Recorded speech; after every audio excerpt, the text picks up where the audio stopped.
Hi everyone, my name is Homo and today I am with Thami.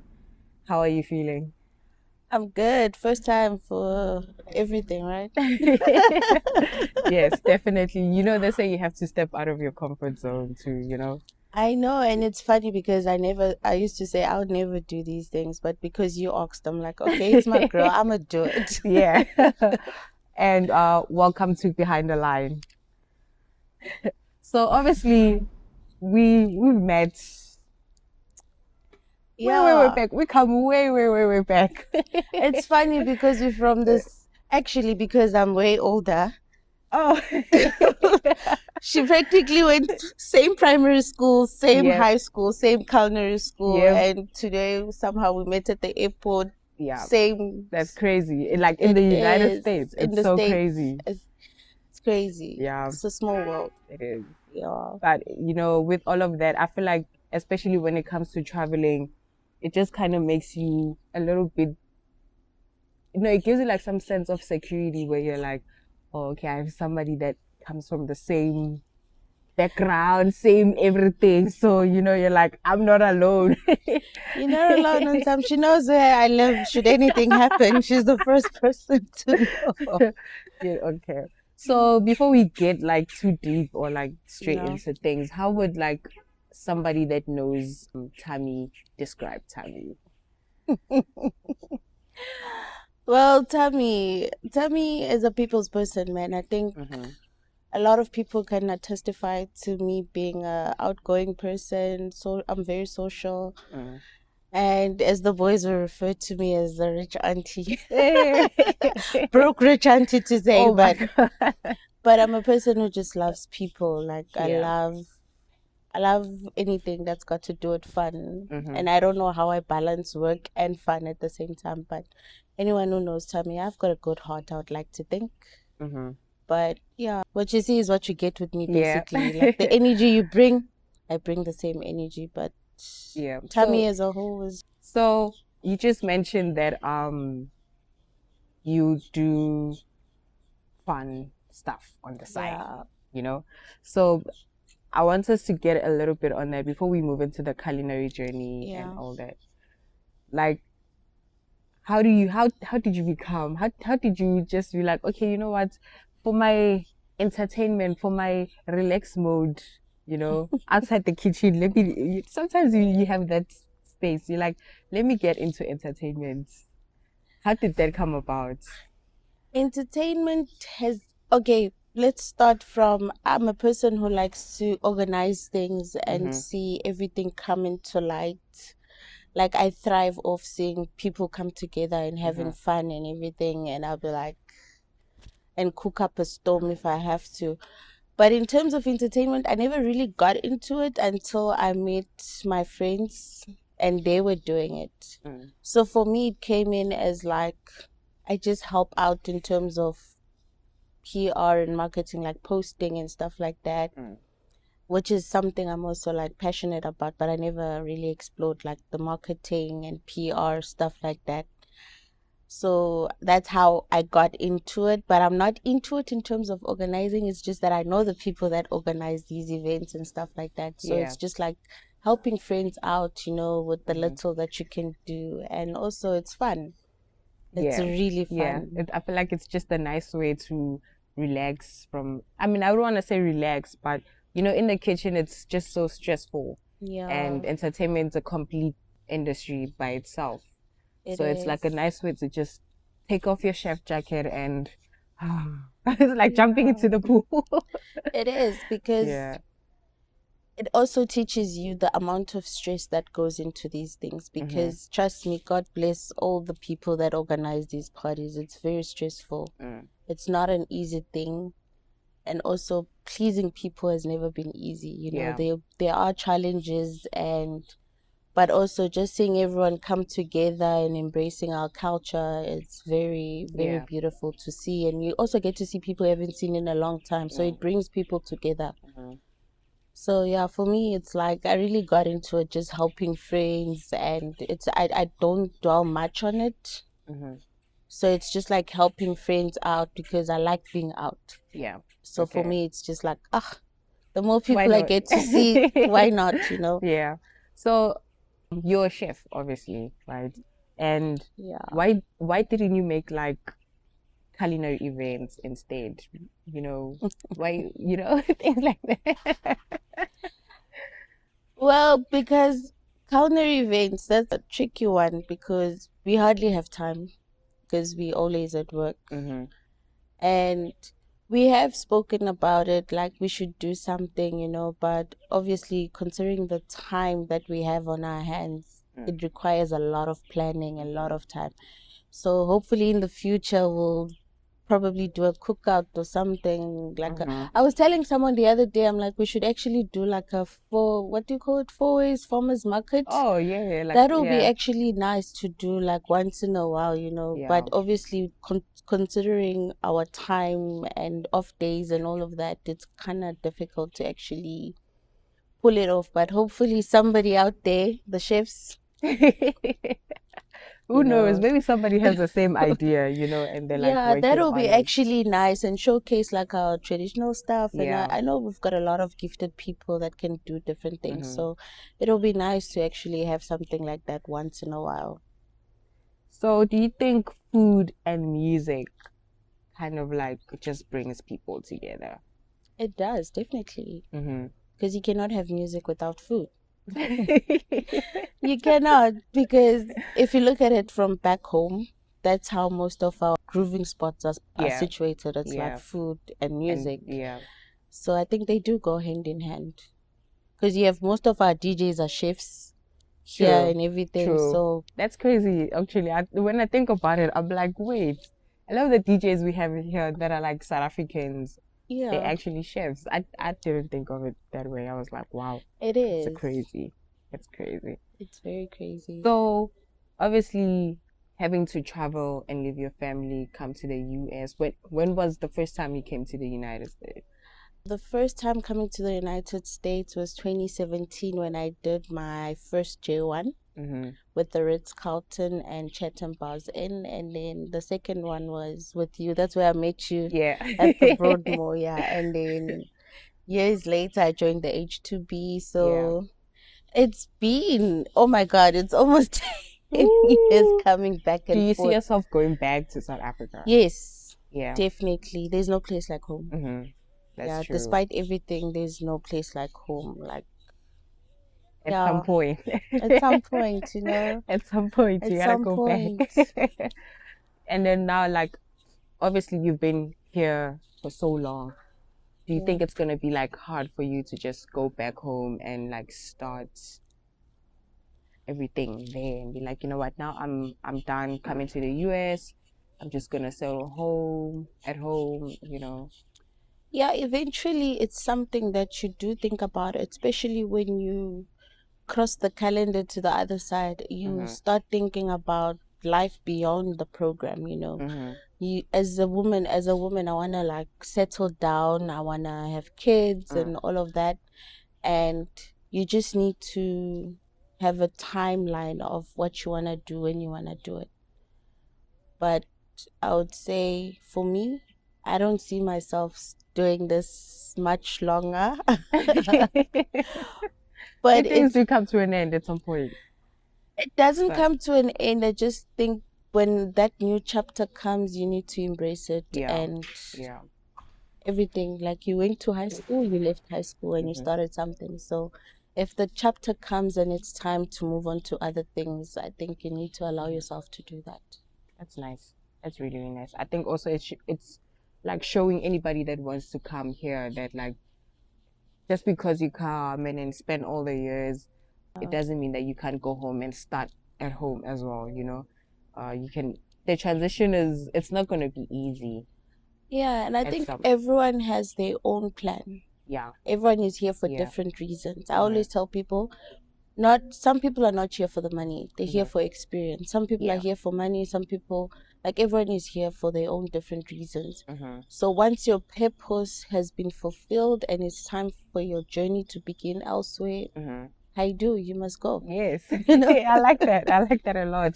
You know, because also just, when something just feels so good, like not good in a way that or you still see like some sense of light, but it's comfort in a way, like good comfort. There's times where people just don't want to like leave and expand themselves or like push them to just, grow more. So it's like, I wonder if there's ever people that just feel like, you know what, this is comfortable for me. I can just do it until forever. I feel like there are people who are like that. Like I always tell people, like new people I meet on the program, I always say, be kind to yourself. Because we come on the program and we feel the pressure because you're meeting people who have been here for 10 years, 6 years, 2 years, and our lifestyles are going to be different. I've learned from my own mistakes before. I've told you the story before. I'm like, the first time I came back to the US, the only thing I went back home with was my last paycheck, which was at that time $900. So a whole year, I used to live life. I used to party in Miami. I used to party every day and sleep 2 days. And from that, I grew on I started understanding the value of money. I started understanding.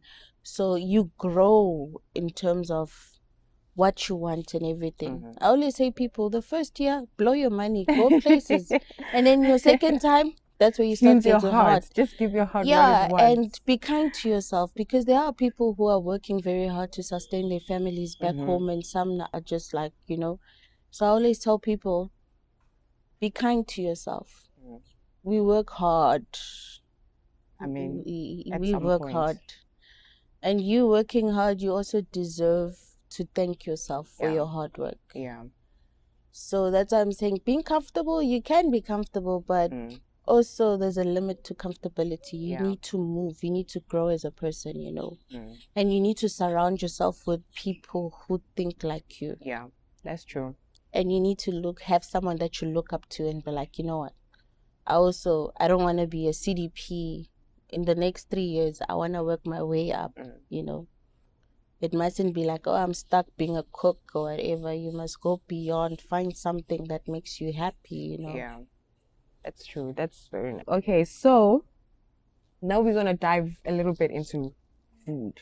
Right? Yeah. I want to see what's your cooking style. What are you into? So what would be like the one thing, or rather, like what would be your go-to department in the kitchen? Because obviously we have like garmager, hot section, pastry. Oh, I'm a banquets bitch, I like mass production. I like anything mucho.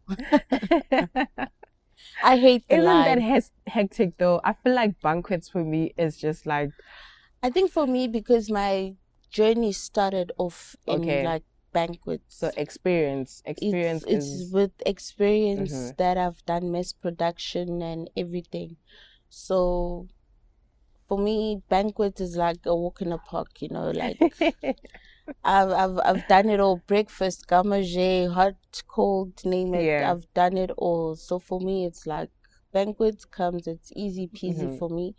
And then obviously there's a la carte. I don't like the heat. So you don't like being like in the grill and stuff like that? No, I'm a girly girl. I'm very dramatic when I work the grill. The heat, I cannot stand. I also don't like that. I feel like that's also kind of what drew me into pastry, because pastry is just good AC. I can do it, but it's not my go-to place. And also, the ticket machine drives me crazy, and the noise, I cannot. So I prefer working at my own pace, and it's just a matter of like knowing what's comfortable for you to be able to like produce quality, Yeah, I do work the line. Don't get me wrong, middle and all that. I do it, but it's not my favorite thing to do. No, that's fair. And pastry, I can't pipe to save my life. That's why you should pay pastry chefs more money.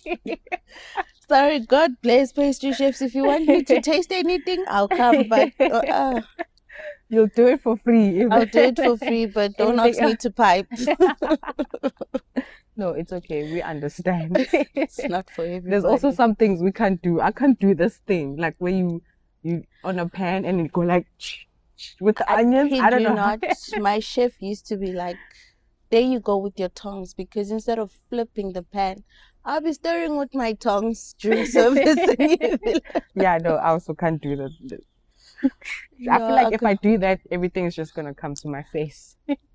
And funny story, the first person to teach me how to make an omelet was actually a guest. What? Yeah, because you know, we back when we used to do them on the flat top and everything, yeah. and I was like sweating my Yo. shit out. And then I remember she was from France, and she was like, "No, just do it, and then just flip it one side, and turn it over, and it's ready to serve." That's how I learned how to make an omelet. Wow. Not from a chef, but from a guest.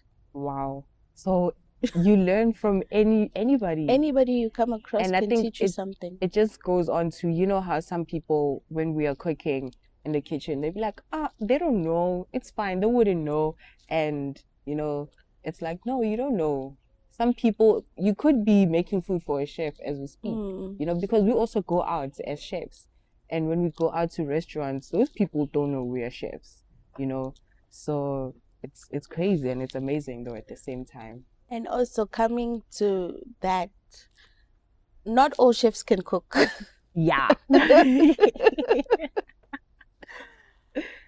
Yeah, not all chefs can cook. Cooking is like, some do it for passion, some do it for whatever. It's just a guideline of what you need to do, because you can have the recipe. What you do with the recipe is what makes you a better chef. Because we can all get the same recipe, same product, and then produce totally different things.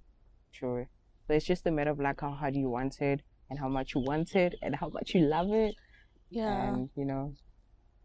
All right. Well, just in addition to that, if they were to put you in pastry, since you're like, you know, I can't even pipe to save my life. If they're like, you know what, Thami, we really need you, we are short-staffed, please.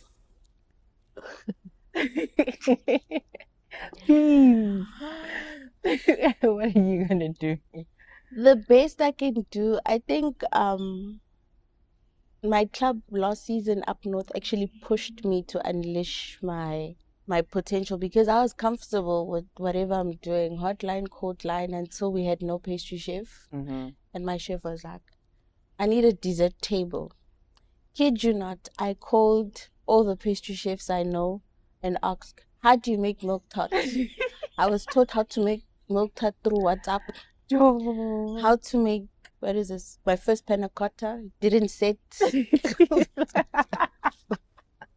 But at the end of the day, I'll send you pictures of the table. It came out eventually, and people actually liked it. It took me like a few hours to get it right. But that's when I started. I was like, okay, maybe if I do give it time, because pastry requires patience. Patience and steady hands. Just with that, for me, it's like, I don't even feel like it's something you need to say, I need to start teaching myself pastry, but just to take that and be like, you know what, let me take my phone and ask people. That already, it's like a very strong quality for a chef to have, you know? Because somebody would be like, that's not my department, that's not my problem. I actually did say that, and I was like, I'm not fucking pastry chef. You think I'm gonna do that? And he's like, oh well, I need the dessert table done. And then I went in and I called my friend, and I'm like, okay, I've got tarts. How do I make? And you know, you go on TikTok and I'm like looking up creme brulee. Okay, you do this.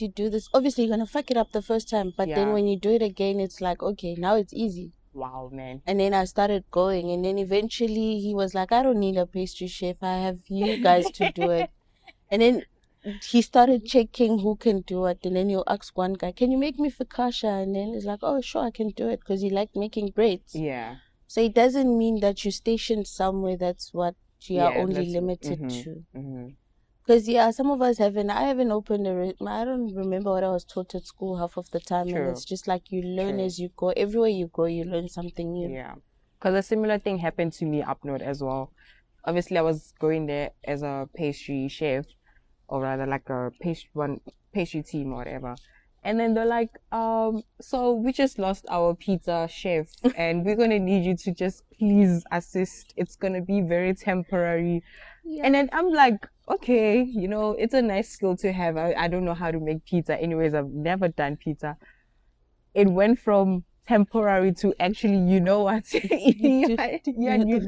The new pizza person, you're gonna be doing pastry and pizza. I'm like, when did we get here?